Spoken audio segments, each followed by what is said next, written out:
जीवन की यात्रा में हम अक्सर अनजाने राहों पर चलते हैं और इस अनजानी दुनिया में असली और नकली लोगों की पहचान करना एक महत्वपूर्ण कला है। जैसे कि एक खोजी खिलाड़ी अपने खेल के दौरान अपने विरोधियों के कामों की गहराइयों में जाकर उनके इरादों को समझता है। हमें भी अपने और दूसरों के कार्यों का विश्लेषण करने की क्षमता विकसित करनी चाहिए। नमस्कार मित्रों, आगे बढ़ने से पहले कमेंट बॉक्स में नमो बुद्धाय जरूर लिखें। आज की कहानी में हम इसके बारे चिंतन करेंगे कि किस तरह से हम लोगों की इस भीड़ में नकली और धोखेबाज लोगों को पहचानें। यह पता लगाए कि कौन हमारा सच्चा हितैषी है और कौन दिखावे से प्रेरित है। तो आइए चलते हैं। ज्ञान के इस अद्भुत सफर पर एक छोटे से गांव में धर्मपाल नामक एक अनुभवी बौद्ध भिक्षु का आश्रम था। उनकी बुद्धिमत्ता और दया की चर्चा दूर दूर तक थी। उन्होंने अपने जीवन को उन शिक्षाओं को साझा करने में लगा दिया था जो आसपास के लोगों को आत्मिक शांति और ज्ञान की ओर ले जाती थी। उनके पास ज्ञान की तलाश में लोग दूर दूर से आते थे। उसी गांव में एक युवक रवि था जिसका हृदय हाल ही में विश्वासघात से आहत हुआ था। उसने एक ऐसे व्यक्ति पर विश्वास किया था जो अंततः धोखेबाज निकला। इस घटना ने उसे गहराई से आहत किया और वह निराशा के सागर में डूब गया। उसके मन में उम्मीद की एक छोटी सी किरण थी कि शायद धर्मपाल उसे कुछ सांत्वना दे सके। एक खूबसूरत सवेरे जब पहाड़ों की हरियाली ने सूरज की पहली किरणों का स्वागत किया, वह युवक धर्मपाल के आश्रम पहुंचा। धर्मपाल ने उसे अपने विशाल हृदय और मुस्कान के साथ स्वागत किया। रवि ने अपने दिल की गहराई से अपनी कहानी सुनाई और धर्मपाल ने उसे ध्यान से सुना। उनकी आंखों में रवि के लिए गहरी सहानुभूति थी। एक लंबी चुप्पी के बाद धर्मपाल ने धीरे से कहा, रवि मेरे प्रिय, जीवन एक ऐसी यात्रा है जिसमें सुख दुख के फूल हमें अनेक प्रकार के लोगों से मिलना होता है और कभी कभी उनके इरादे हमारी अपेक्षाओं से अलग होते हैं। लेकिन याद रखो, असली और नकली की पहचान करने का एक मार्ग हमेशा होता है। रवि ने उत्सुकता से उनकी ओर देखा, उस ज्ञान को जानने के लिए तत्पर था जो धर्मपाल उसे देने वाले थे।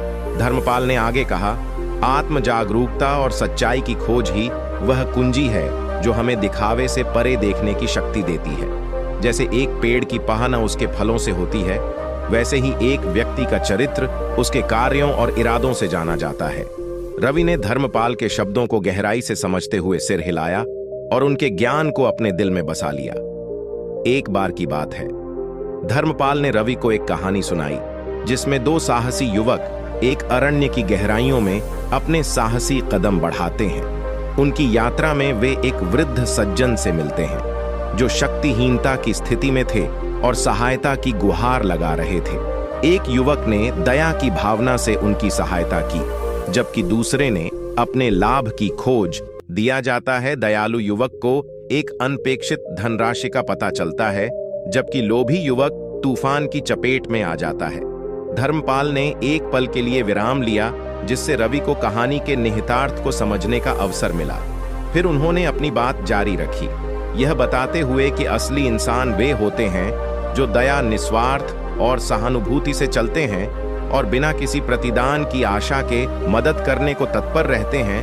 वहीं धोखेबाज लोग अपने स्वार्थी इरादों को दोस्ती के नकाब में छिपाते हैं। रवि ने इस पर गहराई से चिंतन किया, यह सोचते हुए कि उसने अपने मित्र की असलियत को पहचानने में चूक की थी। धर्मपाल ने उसे आश्वस्त किया कि धोखेबाज को पहचानने की कला समय के साथ सीखी जा सकती है और उसे लोगों के कार्यों पर नजर रखने, उनकी निरंतरता और दूसरों के प्रति उनके व्यवहार की सच्चाई को समझने की सलाह दी। उन्होंने समझाया कि असली इंसान चुनौतियों के बावजूद दयालुता, ईमानदारी और वफादारी का प्रदर्शन करते हैं। रवि ने धर्मपाल की शिक्षाओं को अपने दिल में बसा लिया और उसे एक नई उम्मीद की भावना का अनुभव हुआ। उसे एहसास हुआ कि उसके धोखेबाज दोस्त के साथ बिताया गया समय व्यर्थ नहीं था, बल्कि एक महत्वपूर्ण सबक था जो उसकी समझ को और मजबूत करेगा। समय बीतता गया और रवि ने धोखेबाजों को पहचानने की अपनी समझ को और गहरा करने के लिए धर्मपाल से मिलना जारी रखा। धर्मपाल ने उसे और अधिक कहानियां, शिक्षाएं और व्यावहारिक अभ्यास सिखाए, जिससे रवि की समझ और तेज हो गई। रवि ने आत्म जागरूकता और करुणा के मार्ग को अपनाया और अपने आप को शिक्षाओं में डुबो दिया।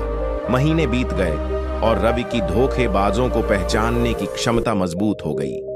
उसने अपने अंतर्ज्ञान पर भरोसा करना और उन सूक्ष्म संकेतों को पहचानना सीखा जो किसी के वास्तविक चरित्र को उजागर करते हैं। गांव के लोगों ने रवि में एक नया आत्मविश्वास और दृढ़ता देखी और वह उनके लिए एक प्रेरणा स्रोत बन गया। वह उन लोगों को मार्गदर्शन देने लगा जो धोखेबाजों के चंगुल में फंस चुके थे। एक सुनहरी दोपहरी में रवि ने धर्मपाल के चरणों में आभार के फूल अर्पित किए। उनके होठों पर खिल्ली मुस्कान ने कहा, महान गुरु, आपके ज्ञान की ज्योति ने मेरे अंधेरे जीवन को रोशन किया है। मैंने सीखा है कि लोगों के चेहरे के पीछे की सच्चाई को कैसे पहचाना जाए और अब मैं उन सच्चे साथियों से घिरा हुआ हूं जो मेरी उन्नति में सहायक हैं। धर्मपाल की आंखों में गर्व की चमक थी। उन्होंने उत्तर दिया, रवि, मेरे आत्मीय असलियत को समझने की यात्रा अनंत है। याद रखो, असली धन दूसरों में खोट निकालने में नहीं, बल्कि अपने भीतर की दया, करुणा और सच्चाई को बढ़ाने में है। इन गुणों को अपनाने से ही तुम सच्चे लोगों को अपनी ओर खींचो। आदर के साथ रवि ने गुरु के समक्ष नतमस्तक होकर उनसे प्राप्त अमूल्य ज्ञान को स्वीकार किया। उस दिन से रवि ने अपने जीवन को धर्मपाल की शिक्षाओं को फैलाने, दूसरों को विवेक और सच्चाई की राह दिखाने और वास्तविक संबंधों का